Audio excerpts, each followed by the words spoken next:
बरसात का मौसम आते ही मच्छर से पनपने वाली बीमारियों का खतरा भी बढ़ जाता है, जैसे मलेरिया या डेंगू। इस मौसम में बहुत तेज़ी से फैलने वाली बीमारियां हैं। डेंगू की बीमारी में जान जाने का भी खतरा रहता है, क्योंकि इसमें प्लेटलेट्स की संख्या बहुत तेज़ी से गिरती है और जब ये संख्या 30,000 से नीचे पहुंच जाती है तो शरीर में छिद्रों से ब्लीडिंग का खतरा बन जाता है, जिससे रक्तस्राव हो सकता है और व्यक्ति की मृत्यु हो सकती है। आज के वीडियो में हम समझने की कोशिश करेंगे कि ऐसे कौन से लक्षण हैं जिससे आप ये पहचान सकें कि व्यक्ति डेंगू की बीमारी से ग्रसित हो सकता है। उसके बाद डेंगू के टेस्ट से आप ये कंफर्म भी कर सकते हैं। साथ ही ऐसे उपचार के बारे में भी हम जानेंगे जिसके द्वारा आप घर पर रहकर डेंगू से ग्रसित मरीज को ठीक कर सकते हैं।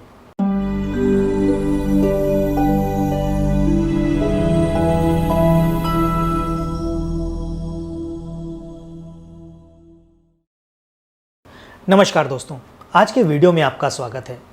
डेंगू एक ऐसी बीमारी है जिससे जान जाने का खतरा होता है। ये बीमारी मच्छरों से फैलती है। जब ये मच्छर किसी को काटता है तो उसके सलाइवा के साथ डेंगू का वायरस शरीर में प्रवेश कर जाता है और ये फिर व्यक्ति को संक्रमित कर सकता है। ये वायरस शरीर की रक्त कोशिकाओं को दूषित करने लगता है, जिससे रक्त में प्लेटलेट्स की संख्या कम होने लगती है। जब ये संख्या गिरते गिरते काफ़ी कम आ जाती है तो फिर शरीर में जान जाने का खतरा भी रहता है। आमतौर पर देखा गया है कि जब प्लेटलेट्स की संख्या 30,000 से कम हो जाती है तो शरीर के छिद्रों से ब्लड के कुछ अंश बाहर देखने को मिल जाते हैं। इसी के साथ ही शरीर में नाक से, मसूड़ों से या पेशाब के रास्ते भी ब्लड आ सकता है। ऐसे में व्यक्ति की जान जाने का खतरा बढ़ जाता है। कैसे पहचानें कि व्यक्ति डेंगू की बीमारी से ग्रसित हो सकता है? इसमें व्यक्ति को बुखार आना शुरू हो जाता है। बुखार 102 से 104 डिग्री तक पहुंच सकता है। साथ ही शरीर में दर्द हो सकता है, हड्डियों में या मांसपेशियों में दर्द हो सकता है, लीवर में सूजन आ सकती है, पेट में दर्द हो सकता है, आंखों में दर्द या फिर सर में दर्द रह सकता है।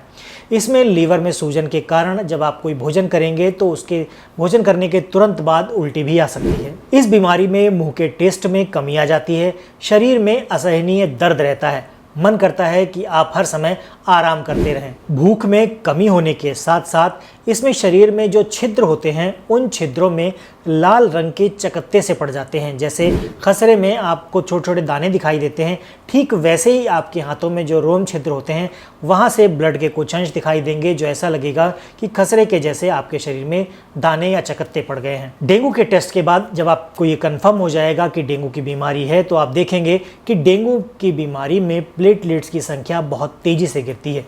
1.5 लाख के बाद ये धीमे धीमे घटते घटते आपके 2 से 3 दिन में ही ये संख्या 20 से 30,000 तक पहुंच जाती है। जब ये संख्या 30,000 के आसपास पहुंच जाती है तो फिर व्यक्ति को जान का खतरा हो जाता है। ऐसे में सावधानी की ज़रूरत है और तत्काल चिकित्सा की आवश्यकता पड़ जाती है। अब बात करते हैं डेंगू के इलाज के बारे में।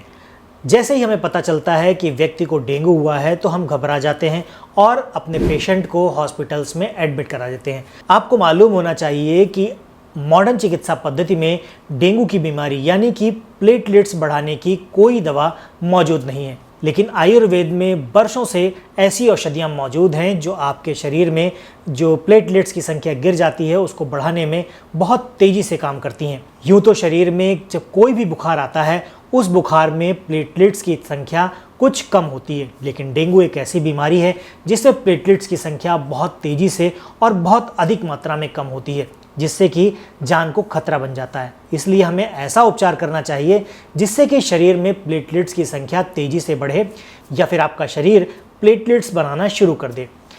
मॉडर्न चिकित्सा पद्धति में क्या होता है कि जब आपके शरीर में प्लेटलेट्स की संख्या कम हो जाती है तो फिर वो किसी दूसरे के ब्लड से प्लेटलेट्स निकालकर आपके शरीर में इंजेक्ट करा दी जाती है, जिससे कि आपकी जो प्लेटलेट संख्या है उसको लेबल कर दिया जाता है। कुछ समय बाद आप देखते हैं कि अगले दिन फिर वो प्लेटलेट्स की संख्या धीमे धीमे गिर जाती है। दोबारा से वही प्रक्रिया की जाती है और उसमें भी किसी व्यक्ति के ब्लड से प्लेटलेट्स निकालकर आपके शरीर में इंसर्ट करा दी जाती है और दोबारा से प्लेटलेट्स के जो स्तर है उसको मेंटेन किया जाता है। ये प्रक्रिया तब तक की जाती है जब तक आपका शरीर खुद से प्लेटलेट्स बनाना शुरू ना कर दे। अब बात करते हैं आयुर्वेद की। आयुर्वेद में ऐसी औषधियाँ मौजूद हैं जो आपके शरीर में प्लेटलेट संख्या बनाने का काम करती है। ये आपके शरीर में प्लेटलेट संख्या को तेज़ी से बनाना शुरू कर देगी। ऐसी ही 2 औषधियों के बारे में आज हम बात करेंगे। पहली औषधि की बात करें तो वो है गिलोय। गिलोय एक ऐसी औषधि है जिसका काढ़ा या गिलोय का रस देने मात्र से ही आपके शरीर में प्लेटलेट्स की संख्या चमत्कारिक रूप से बढ़ती है।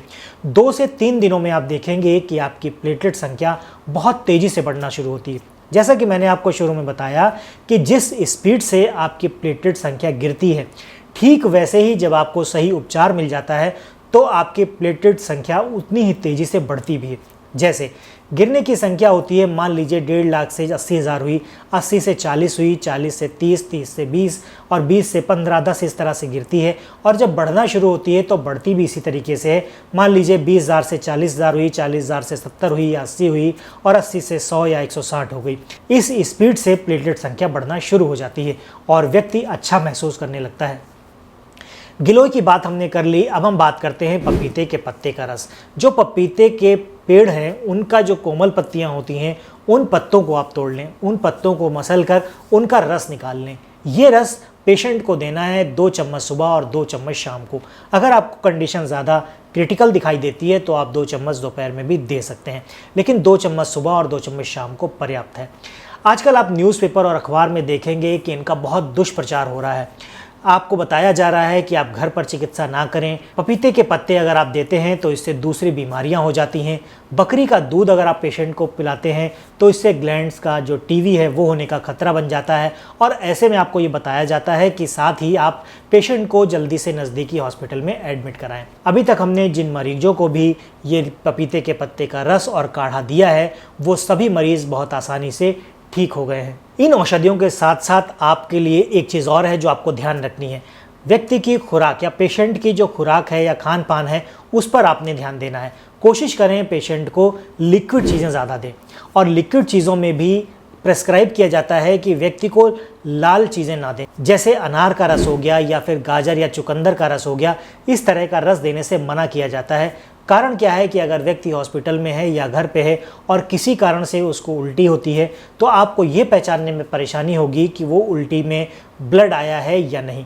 तो इसलिए लाल चीज़ों को मना करके बाकी आपको सभी जो जूसी चीज़ें होती हैं, जो रस वाली चीज़ें होती हैं, वो देने को कहा जाता है। जैसे आप संतरे का रस, मौसमी का रस या उस सीज़न में ऐसा कोई भी रस या लिक्विड फॉर्म में जो भी अवेलेबल है वो आप दे सकते हैं। साथ ही नारियल का पानी दे सकते हैं। इन सारी चीज़ों को देकर आप साथ में ये उपचार करें। आप देखेंगे कि पेशेंट 2 से 3 दिन में ही रिकवर होना शुरू हो जाएगा। बस ध्यान इस बात का रखना है कि जैसे ही बीमारी के लक्षण शुरू में आपको दिखाई दें, आप इसका टेस्ट कराएं, कंफर्म होते ही अपना उपचार शुरू कर दें। अगर आपने इसमें बहुत देरी कर दी है और प्लेटलेट संख्या बहुत तेज़ी से गिर रही है तो उस कंडीशन में आप इस तरह की तत्काल चिकित्सा का सहारा ले सकते हैं। लेकिन अगर आपने शुरुआत में ही ये पता लगा लिया कि आपको डेंगू की बीमारी है और प्लेटलेट संख्या गिर रही है तो आप ये उपचार घर पर करें और आप देखेंगे कि आपके कुछ ही दिनों में ये बीमारी समाप्त हो जाएगी। आशा करता हूँ जानकारी आपको पसंद आई होगी। वीडियो अच्छा लगा है तो वीडियो को लाइक कर दीजिएगा। आज के वीडियो में फ़िलहाल इतना ही।